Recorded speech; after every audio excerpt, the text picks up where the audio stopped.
Gulf ప్రాంతంలో యుద్ధ మేఘాలు ఇక ఏమాత్రం ఊహాజనితం కాదు. అవి అక్షరాల వాస్తవ రూపం దాల్చబోతున్నాయి. ఇస్లామాబాద్ శాంతి చర్చలు విఫలమైన వెంటనే సోమవారం నుంచి ఇరాన్ తీర ప్రాంతాలు రేవులన్నిటినీ పూర్తిగా దిగ్బంధిస్తామని అమెరికా ప్రకటించడం ప్రపంచాన్ని కలవరపెడుతోంది. అమెరికా అధ్యక్షుడు డొనాల్డ్ ట్రంప్ తీసుకున్న ఈ అత్యంత కఠినమైన నిర్ణయానికి ఇజ్రాయెల్ ప్రధాని బెంజమిన్ నెతన్యాహు తన సంపూర్ణ మద్దతు ప్రకటించారు. సోమవారం నుంచి మొదలు కాబోయే ఈ దిగ్బంధనం వెనుక ఉన్న భౌగోళిక రాజకీయం ఏమిటి? ఇది భయంకరమైన యుద్ధంగా ఎలా మారబోతోంది? దీనివల్ల సామాన్యుడిపై పడే ఆర్థిక భారం ఏమిటి? Let's watch the story. America సైన్యం తీసుకున్న తాజా నిర్ణయం మిడిల్ ఈస్ట్ లో ఓ సరికొత్త మరియు అత్యంత ప్రమాదకరమైన అధ్యాయానికి తెరలేపింది.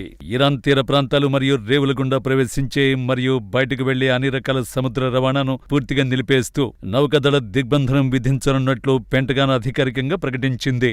అధ్యక్షుడు డొనాల్డ్ ట్రంప్ ఆదేశాల మేరకు యుఎస్ నేవీకి చెందిన 5వ నౌకాదళం ఇప్పటికే పర్షియన్ గల్ఫ్ మరియు అరేబియా సముద్ర జలాల్లోకి భారీగా చేరుకుంది.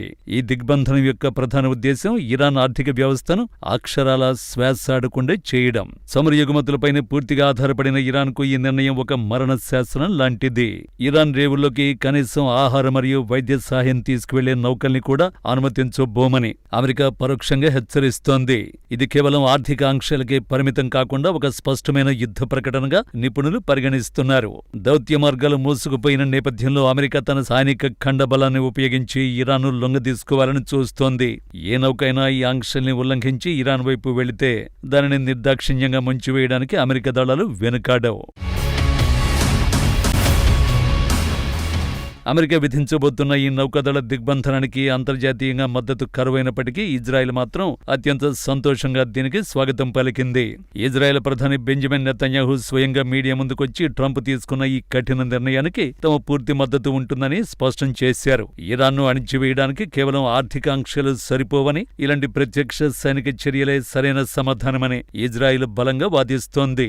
ఇస్లామాబాద్ చర్చలు విఫలం కావడం తమకు ఒక విధంగా మంచిదే అయిందని నెతన్యాహు ప్రభుత్వం భావిస్తోంది. ఇరాన్ తన అణు కార్యక్రమాన్ని వేగవంతం చేస్తోందని, ఉగ్రవాద సంస్థలకు నిధులు సమకూరుస్తోందని ఆరోపిస్తున్న ఇజ్రాయెల్ ఈ దిగ్బంధనం ద్వారా ఇరాన్ నడ్డి విరగొట్టొచ్చని ఆశిస్తోంది. అవసరమైతే పర్షియన్ గల్ఫ్లోని అమెరికా నౌకాదళానికి తమ సైనిక మరియు ఇంటెలిజెన్స్ మద్దతును అందించడానికి కూడా ఇజ్రాయెల్ సిద్ధంగా ఉన్నట్లు సమాచారం. అమెరికా మరియు ఇజ్రాయెల్ కలిసి ఒక స్పష్టమైన వ్యూహంతోనే ఈ దిగ్బంధనానికి తెరతీసేయని స్పష్టమైపోతోంది. ఇది కేవలం ఇరాన్ను భయపెట్టే చర్య కాదు, వారి రక్షణ వ్యవస్థల్ని నిర్వీర్యం చేసి తదుపరి భారీ వైమానిక దాడులకు మార్గం సుగమం చేసి ఓ పెద్ద మాస్టర్ ప్లాన్ లో భాగమని రక్షణ రంగ విశ్లేషకులు అభిప్రాయపడుతున్నారు. అమెరికా మరియు ఇజ్రాయెల్ సంయుక్తంగా పన్నుతున్న ఈ వ్యూహానికి ఇరాన్ ఏమాత్రం భయపడ్డం లేదు సరికదా, తీవ్ర స్థాయిలో ప్రతీకార చర్యలకు సిద్ధమవుతోంది. తాజా దిగ్బంధనాన్ని కేవలం అమెరికా చర్యగా కాకుండా తమ సార్వభౌమత్వంపై జరిగిన ప్రత్యక్ష దాడిగా ఇరాన్ రివల్యూషనరీ గార్డ్ కార్ప్స్ పరిగణిస్తోంది. దీనికి ప్రతీకారంగా ప్రపంచ చమురు రవాణాకు అత్యంత కీలకమైన స్ట్రెయిట్ ఆఫ్ హార్ముజ్ ని పూర్తిగా మరియు శాశ్వతంగా మూసివేయడానికి ఇరాన్ కమాండర్లు సైన్యానికి గ్రీన్ సిగ్నల్ ఇచ్చారు. అరేబియా సముద్రంలో మోహరించిన అమెరికా యుద్ధ నౌకని లక్ష్యంగా చేసుకుని వందలాది కామికాజ్ అనే సూసైడ్ డ్రోన్లు మరియు యాంటీషిప్ బ్యాలిస్టిక్ క్షిపణులను ప్రయోగించడానికి ఇరాన్ సన్నాహాలు చేస్తోంది.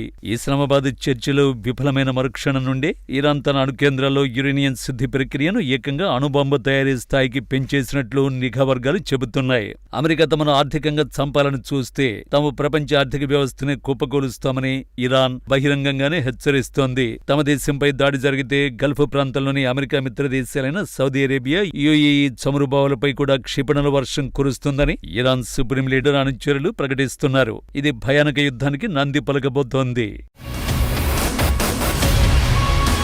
అమెరికా నౌకాదళ దిగ్బంధనం కేవలం రెండు దేశాల మధ్య సమస్య కాదు, ఇది భూగోళంపై ఉన్న ప్రతి మనిషి జేబుకు చిల్లులు పెట్టబోతోంది. పర్షియన్ గల్ఫ్ అనేది ప్రపంచ ఇంధన రవాణాకు గుండెకాయ లాంటిది.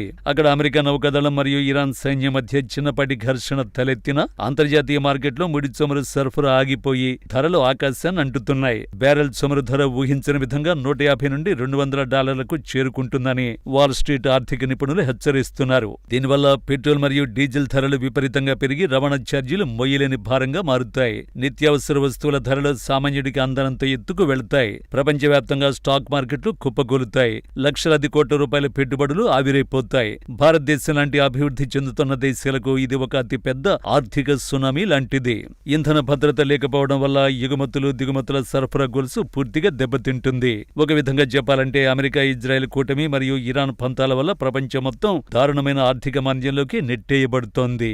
డెడ్లైన్ దగ్గర పడుతున్న కొద్దీ ప్రపంచ దేశాలు తీవ్ర ఆందోళన వ్యక్తం చేస్తున్నాయి. ప్రపంచం ఇప్పుడు స్పష్టంగా రెండు కూటములుగా విడిపోతోంది. అమెరికా ఏకపక్షంగా తీసుకున్న ఈ నౌకాదళ దిగ్బంధన నిర్ణయాన్ని చైనా మరియు రష్యా తీవ్రంగా వ్యతిరేకిస్తున్నాయి. ఐక్యరాజ్య సమితి ఆమోదం లేకుండా ఒక దేశంపై ఇలాంటి సైనిక చర్యకు దిగడం అంతర్జాతీయ చట్టాల ఉల్లంఘనే అని రష్యా మండిపడుతోంది. తమ దేశ ఆర్థిక ఇంధన ప్రయోజనాలను దెబ్బతీసే ఈ పరిణామాన్ని చూస్తూ ఊరుకోబోమని చైనా హెచ్చరిస్తోంది. అవసరమైతే ఇరాన్కు పరోక్షంగా ఇంటెలిజెన్స్ మరియు రక్షణ పరికరాల సహాయాన్ని అందించడానికి ఈ రెండు దేశాలు సిద్ధమవుతున్నాయి. మరోవైపు ఐరోపా దేశాలు కూడా అమెరికా నిర్ణయంతో పూర్తిగా ఏకీభవించడం లేదు. యుద్ధం వస్తే గ్యాస్ మరియు చమురు కొరతతో మొదటి దెబ్బ పడేది ఐరోపాపైనే అన్న భయం వారిలో ఉంది. ఇక భారతదేశం విషయానికి వస్తే న్యూఢిల్లీ అత్యంత అప్రమత్తంగా వ్యవహరిస్తోంది. ఇటు అమెరికా ఇజ్రాయెల్తో వ్యూహాత్మక భాగస్వామ్యం కొనసాగిస్తూనే అటు చాబహార్ రేవు మరియు ఇంధన అవసరాల దృష్ట్యా ఇరాన్తోనూ దౌత్య సంబంధాలు కాపాడుకునేందుకు ప్రయత్నిస్తోంది. యుద్ధం ఆపి చర్చల ద్వారా సమస్యను పరిష్కరించుకోవాలని భారత్ కోరుకుంటోంది.